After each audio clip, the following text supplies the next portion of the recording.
Olá, se você ainda não me viu por aqui, o meu nome é Lilian, sou advogada, pessoa com deficiência e membro da FEL, que é a Associação de Famílias Especiais de Londrina.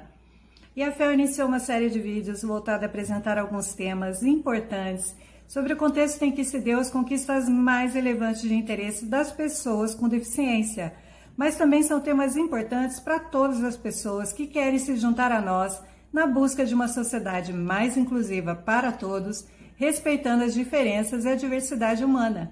Então deixe o seu like, segue o canal da FEL aqui no YouTube, ative o sininho para não perder nenhum vídeo, combinado? No vídeo de hoje o tema é educação inclusiva e daria para a gente fazer uma série sobre esse tema, tamanha sua relevância, complexidade e as ramificações que ele alcança e como ela está interligada a todos os outros direitos fundamentais da pessoa com deficiência, como o direito, por exemplo, à liberdade, à acessibilidade, à saúde, ao trabalho, entre tantos outros. Então vamos começar? Primeiro, vamos abordar brevemente o que é inclusão. Incluir quer dizer fazer parte, inserir, introduzir, e a gente pode dizer que a inclusão é a capacidade da sociedade de mudar e receber, de entender, de respeitar, de atender às necessidades de todos que dela fazem parte. Em uma sociedade inclusiva, não importa a classe social, a condição econômica, o gênero, a origem, as diferenças quanto à aparência estética ou funcional, a condição sensorial, mental, física ou de qualquer outra natureza, a orientação sexual. Isso porque a inclusão ela tem como objetivo a participação de todos, por todos, para todos e com todos. E para as pessoas com deficiência, a inclusão ela deve acontecer em todos os ambientes sociais, em todas as suas vertentes, seja no ambiente educacional, organizacional, como no ambiente de trabalho, na saúde, no transporte, no lazer, seja no ambiente cultural, entre outros. A perspectiva do modelo educacional inclusivo, ele se baseia na Constituição Federal de 88, como a gente viu, e que para tal, todos têm direito à educação, cabe ao Estado e à família concretizar esse direito. E é dessa perspectiva que se garante o direito humano à educação, que todas as leis também, decretos, qualquer norma federal, estadual, municipal, devem garantir e respeitar as diretrizes da educação inclusiva e do respeito às diversidades. Também na Constituição está expressamente garantido o direito fundamental à educação do aluno com deficiência, quando ela diz que esse aluno ele deve estar na escola, preferencialmente em classe regular de ensino, atendendo à diversidade humana. Então, em 96, é editada a Lei Federal de Diretrizes e Bases da Educação Nacional, a LDB, e que reforça o princípio do direito humano à educação como política de justiça social. E nessa lei, o atendimento aos estudantes com necessidades educacionais especiais tem um capítulo específico que regulamenta que os serviços de apoio especializado eles devem ser implementados nas escolas regulares para atender as peculiaridades dos alunos da educação especial. Então, vamos fazer uma distinção muito importante aqui. O termo necessidades especiais que está contido nessa lei não substitui a palavra deficiência. As necessidades especiais, elas são decorrentes de condições atípicas, como, por exemplo, deficiências, insuficiências orgânicas, transtornos mentais, altas habilidades, experiências de vida marcantes que podem ser agravadas ou então resultantes de situações socialmente excludentes, como, por exemplo, trabalho infantil, prostituição, pobreza ou miséria, desnutrição, abuso sexual, falta de estímulo do ambiente de escolaridade. Portanto, a maioria das pessoas com deficiência pode apresentar uma necessidade especial, por exemplo, na escola, no trabalho, no transporte, mas nem todas as pessoas com necessidades especiais têm uma deficiência. E alguns princípios gerais também devem ser levados em conta como referência, tanto para elaborar as mudanças necessárias para uma educação inclusiva, como também para rever se as práticas implementadas estão de acordo com o propósito de fazer da instituição de ensino um lugar que promova o direito de todos à educação e que também promova a diversidade. São eles: toda criança tem direito à educação e oportunidade de atingirem um nível adequado de aprendizagem. E esse nível só é atingido quando as escolas regulares assumem a missão e obrigação de educar, desenvolver plenamente esses estudantes que possuem alguma necessidade especial. Toda criança tem características, interesses, habilidades e necessidades de aprendizagem que são únicas. E isso quer dizer que todos são diferentes entre si. E este é outro princípio fundador da educação inclusiva. Inclusive, o ideal, na hora de lecionar e apresentar as práticas pedagógicas inclusivas, é o olhar as habilidades e individualidades dos estudantes e não as suas limitações. As escolas elas passam a ser chamadas inclusivas no momento em que decidem aprender com os alunos o que deve ser eliminado, modificado, substituído ou acrescentado no sistema escolar para que ele se torne totalmente acessível. E isso permite que cada aluno possa aprender mediante o seu estilo de aprendizagem e com o uso de todas as suas inteligências. Portanto, a escola inclusiva ela percebe o aluno como um ser único e o ajuda a aprender como uma pessoa por inteiro. Para a LBI, um dos objetivos da educação é a participação efetiva das pessoas com deficiência em uma sociedade livre, o que exige a construção de escolas capazes de garantir o desenvolvimento integral de todos os alunos, sem exceção. Precisamos abordar também a educação especial. Vamos lá? A educação especial ela foi primeiramente prevista na Lei de Diretrizes e Bases da Educação Nacional, a LDB, de 96, que é assim um normativo geral que rege os sistemas de ensino. E no modelo de integração da LDB, a educação especial ela foi ofertada até meados assim, da década de 90 para atuação com alunos categorizados em determinado grupo de deficiência, que eram tratados como portadores de necessidades especiais e que eram garantidos serviços especializados para atender às diferentes anormalidades que os portadores de necessidades especiais podiam apresentar. Então, essa lei foi muito importante porque até aquele momento as pessoas com deficiência eram excluídas por não terem apoio do sistema de ensino para o atendimento escolar, a não ser em instituições especializadas nesse atendimento, como, por exemplo, as APAES.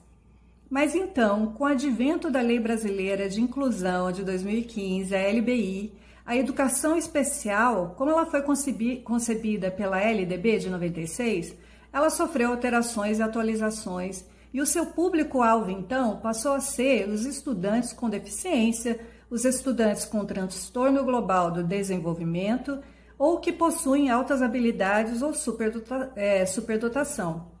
A educação especial ela é transversal a todos os níveis, etapas e demais modalidades da educação, ou seja, onde houver educação pública ou privada, haverá educação especial.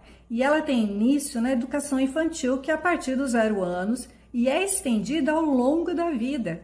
E apesar do atendimento ser preferencialmente ofertado na rede regular de ensino, há outras possibilidades de atendimento para esses alunos, que é o atendimento educacional especializado, o AEE, que inclusive é um dever do Estado e nasce como consequência da mudança de paradigma educacional, com o fim da subdivisão entre ensino em especial e regular, para a concepção da educação especial na perspectiva da educação inclusiva. Então, a partir da concepção de educação inclusiva, que nasceu o Programa de Atendimento Educacional Especializado e deslocou a educação especial para a condição de apoio do ensino regular de ensino.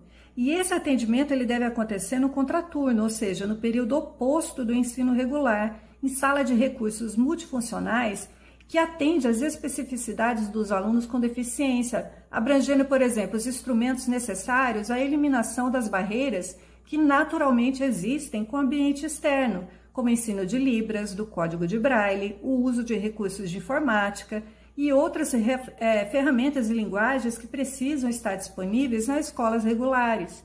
E é na sala multifuncional que os recursos da área de tecnologia assistiva é ofertada.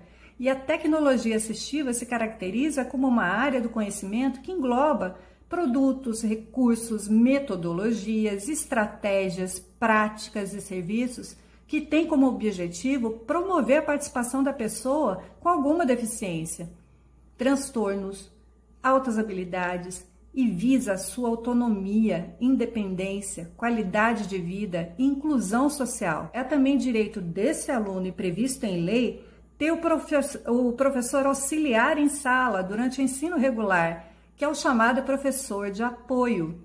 Portanto, o trabalho do professor de apoio será um diferencial para o aprendizado dessa criança, sempre que se fizer necessário. E vamos lá a uma diferenciação para esclarecer. O professor de atendimento educacional especializado não é o mesmo que o auxiliar da educação inclusiva, que é o professor de apoio.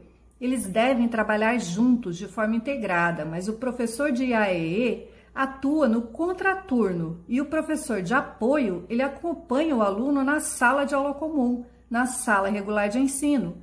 O professor de apoio, ele tem o papel de fazer mediação entre o aluno do atendimento educacional especializado e o professor da sala de aula comum, otimizando, potencializando o processo de ensino-aprendizagem.